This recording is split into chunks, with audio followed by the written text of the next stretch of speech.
Good morning બાળમિત્રો. વિજ્ઞાન એ માનવ અને કુદરતને જોડતો સેતુ છે. બાળકો, જો આપણે જીવનમાં એક કાબિલ વ્યક્તિ બનવું હોય તો વિજ્ઞાનનું શિક્ષણ ખૂબ જ અનિવાર્ય છે. વિજ્ઞાન એ અનુભવ જગત સાથે જોડાયેલો વિષય છે. જ્ઞાન અને અનુભવ વડે વિજ્ઞાન સર્જાય છે. બાળકો, આજરોજ પ્રયોગ દ્વારા આપણામાં રહેલી સુષુપ્ત શક્તિઓ બહાર લાવવાનો પ્રયાસ કરી રહ્યા છીએ.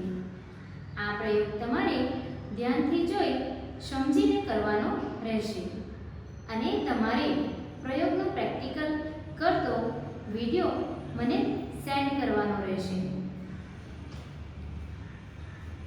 તો ચાલો આપણે ભાવના ટીચર સાથે આ પ્રયોગ નિહાળીએ. હેતુ: મકાઈના દાણા નૃત્ય કરે છે. સાધન: વિનેગર, બેકિંગ સોડા, મકાઈના દાણા, ગ્લાસ, ચમચી, પાણી અને ડીશ. રીત: સૌપ્રથમ એક કાચનો ગ્લાસ લો. ત્યારબાદ ગ્લાસમાં થોડું પાણી નાખો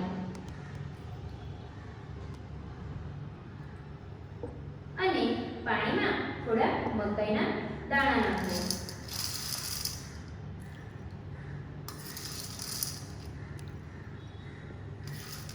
ત્યાર પછી એમાં વિનેગર અને બેકિંગ સોડા નાખો.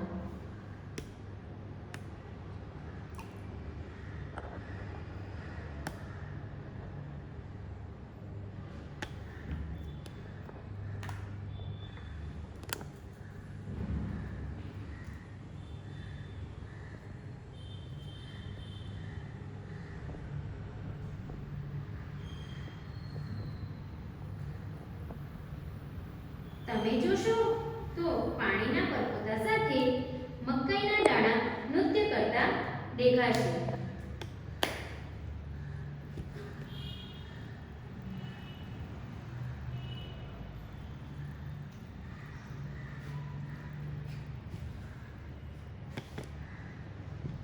અવલોકન: બાળકો, અવલોકન કરતા જણાશે કે એસિડ અને બેઝ વચ્ચે રાસાયણિક પ્રક્રિયા થવાથી આવું બને છે. દીકરાઓ, વિનેગરમાં એસિડ હોય છે અને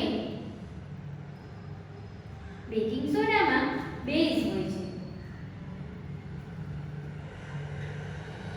આ એસિડ અને બેઝ વચ્ચે થતી રાસાયણિક પ્રક્રિયાને કારણે મકાઈના દાણા પાણીમાં નૃત્ય કરતા દેખાશે. જુઓ દીકરાઓ, તમને ક્લાસમાં મકાઈના દાણા કેટલા સરસ નૃત્ય કરતા દેખાય છે. તમે પણ તમારા ઘરે આ જ રીતે કરજો અને મમ્મી અથવા તો પપ્પાની